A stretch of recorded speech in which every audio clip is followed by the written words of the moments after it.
গণহত্যায় জড়িত নন, আওয়ামী লীগের এমন কেউ নির্বাচন করতে পারবেন বলছেন আসিফ মাহমুদ। তিস্তা প্রকল্প দ্রুত শুরু করলে বাংলাদেশ উপকৃত হবে বলছেন চীনা রাষ্ট্রদূত। হঠাৎ তিস্তা ইস্যুতে কেন মাঠে নামলো বিএনপি? এবং সর্বশেষ জানাবো, কুয়েটে ছাত্রলীগ স্টাইলে হামলা চালাচ্ছে ছাত্রদল বলছেন হান্নান মাসুদ। শুনছিলেন সংবাদ শিরোনাম, এবারে বিস্তারিত।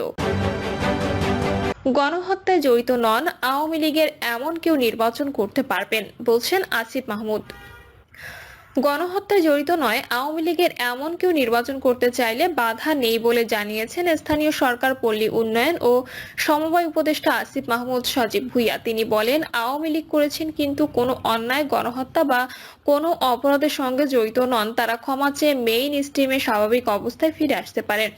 কেউ নির্বাচন করতে চাইলেও বাধা নেই, কিন্তু কেউ যদি গণহত্যায় অভিযুক্ত থাকে তাহলে কোনোভাবেই নির্বাচনে অংশগ্রহণ করার সুযোগ থাকবে না বলেন তিনি। এক প্রশ্নের জবাবে আসিফ মাহমুদ বলেন, জাতীয় নির্বাচনের আগে স্থানীয় সরকার নির্বাচন হবে কিনা তা নিয়ে চূড়ান্ত সিদ্ধান্ত হয়নি, তবে খুব দ্রুতই এ বিষয়ে সিদ্ধান্ত আসবে। জাতীয় নির্বাচনের আগে স্থানীয় সরকার নির্বাচন হলে ভালো হয়, এমন মত জানিয়ে উপদেষ্টা বলেন, একটি ভালো জাতীয় নির্বাচন আয়োজন করার ক্ষেত্রে স্থানীয় সরকার সংস্থাগুলো গুরুত্বপূর্ণ অবদান রাখতে পারে, কিন্তু আমার ব্যক্তিগত চিন্তা দিয়ে তো সিদ্ধান্ত হবে না। অন্যান্য রাজনৈতিক দলগুলোর সঙ্গে আলোচনার মাধ্যমে সিদ্ধান্ত সরকারের পক্ষ থেকে আসবে। তিস্তা প্রকল্প দ্রুত শুরু করলে বাংলাদেশ উপকৃত হবে বলছেন চীনা রাষ্ট্রদূত। তিস্তা প্রকল্প দ্রুত শুরু করলে বাংলাদেশ উপকৃত হবে জানিয়ে ঢাকায় নিযুক্ত চীনের রাষ্ট্রদূত ইয়াও ওয়েন বলেছেন, এই প্রকল্প বাস্তবায়নে চীন প্রস্তুত, তবে এক্ষেত্রে বাংলাদেশকে স্বাধীনভাবে সিদ্ধান্ত নিতে হবে। সাংবাদিকদের এক প্রশ্নে চীনা রাষ্ট্রদূত বলেন, তিস্তা প্রকল্প বাস্তবায়নে চীন প্রস্তুত, তবে বাংলাদেশকে স্বাধীনভাবে সিদ্ধান্ত নিতে হবে। তিস্তা আপনাদের এলাকার নদী, আপনাদেরই সিদ্ধান্ত নিতে হবে, তবে এই প্রকল্প দ্রুত শুরু করলে বাংলাদেশ উপকৃত হবে। ইয়াও ওয়েন বলেন, 2021 সালে বাংলাদেশ সরকার তিস্তা প্রকল্পের জন্য চীনের সহায়তা চেয়ে একটি প্রস্তাব পাঠিয়েছিল। প্রকল্পটি মূল্যায়ন করার পর 2023 সালে চীন বাংলাদেশ সরকারের কাছে প্রতিবেদন দিয়ে জানায় যে তাদের দেওয়া প্রকল্পে কিছু অপ্রয়োজনীয় উপাদান থাকায় প্রকল্পটি সংশোধন করা উচিত, কিন্তু তারপর থেকে আমরা এখনো বাংলাদেশ সরকারের কাছ থেকে কোনো প্রতিক্রিয়া পাইনি। ইয়াও ওয়েন জানান, কুনমিয়ংয়ে 3টি হাসপাতাল বাংলাদেশিদের চিকিৎসার জন্য প্রস্তুত করা হয়েছে। এই 3 হাসপাতালে চিকিৎসা নিতে আগ্রহীদের জন্য ভিসা সহজীকরণ করা হবে। এক প্রশ্নের উত্তরে ইয়াও ওয়েন জানান, সংস্কার ও নির্বাচন বাংলাদেশের অভ্যন্তরীণ ইস্যু, এ নিয়ে মন্তব্য করবে না চীন। এছাড়া চীনা কমিউনিস্ট পার্টি এদেশের সব রাজনৈতিক দলের সঙ্গেই ভালো সম্পর্ক রাখতে চায় বলেও জানান তিনি।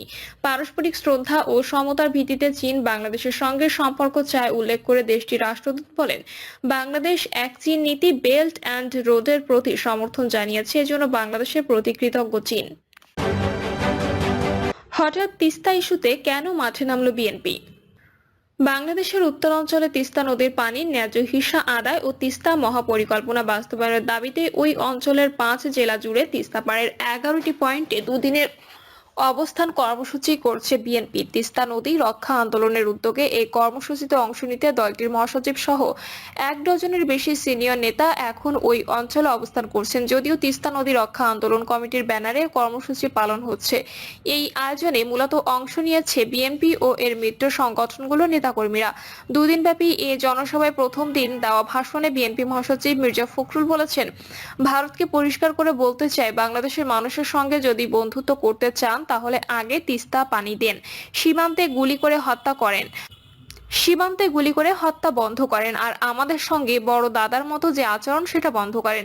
আমরা আমাদের হিসাব বুঝে নিতে চাই, আমরা ভারতের সঙ্গে বন্ধুত্ব দেখতে চাই, তবে সেই বন্ধুত্ব হবে সম্মানের সঙ্গে, আমার পাওনা বুঝিয়ে দেওয়ার সঙ্গে। কর্মসূচি প্রসঙ্গে জানতে চাইলে দলটির নেতারা বিবিসি বাংলাকে বলেছেন, তিস্তা নদীর পানি নিয়ে বাংলাদেশের মানুষের দুর্ভোগ অবসানে প্রতিবেশী ভারতের উপর যেন চাপ তৈরি হয় সেটি তাদের লক্ষ্য।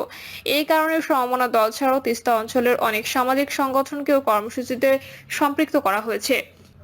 তিস্তা ইস্যুকে কেন্দ্র করে এই কর্মসূচি দেওয়া হলেও রাজনৈতিক অঙ্গনে এ নিয়ে নানা ধরনের আলোচনা হচ্ছে। কেউ কেউ মনে করছেন শুধু ভারতই নয়, বরং ডিসেম্বরের সম্ভাব্য নির্বাচন সামনে রেখে জাতীয় ও আঞ্চলিকভাবে জনপ্রিয় ইস্যুগুলোর মাধ্যমে জনগণের আরো কাছে যাওয়া এবং এর মাধ্যমে মাঠের নিয়ন্ত্রণ পোক্ত করাই দলটির মূল উদ্দেশ্য।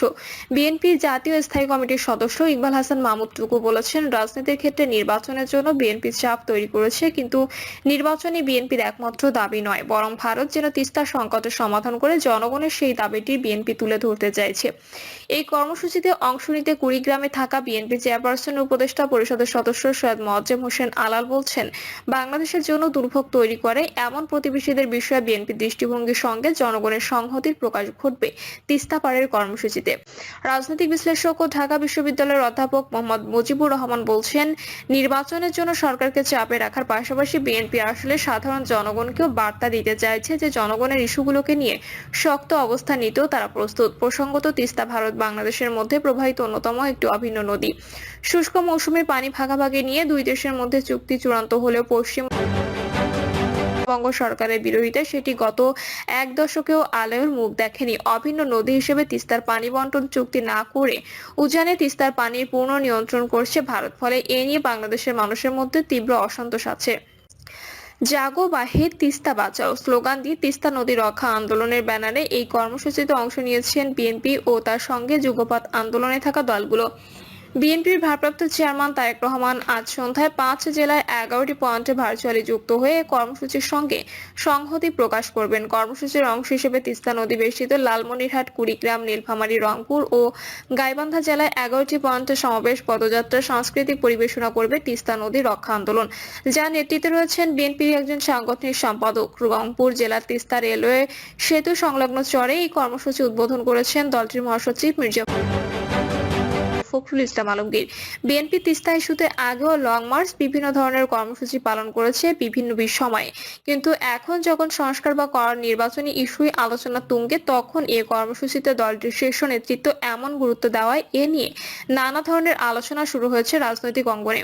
প্রশ্ন উঠেছে যে বিএনপি এ কর্মসূচি থেকে কি অর্জন করতে চাইছে। রাজনৈতিক বিশ্লেষক ও ঢাকা বিশ্ববিদ্যালয়ের শিক্ষক মোহাম্মদ মুজিবুর রহমান বলছেন, এই কর্মসূচির মাধ্যমে একই সঙ্গে কয়েকটি গুরুত্বপূর্ণ বিষয় নিয়ে দলটি সরকার ও জনগণকে বার্তা দিচ্ছে বলে মনে করেন তিনি বলছেন, আন্দোলনকারী ছাত্ররা সহ সকল এখন সক্রিয় প্রায় সব দলই ভারত বিরোধী হিসেবে পরিচিত।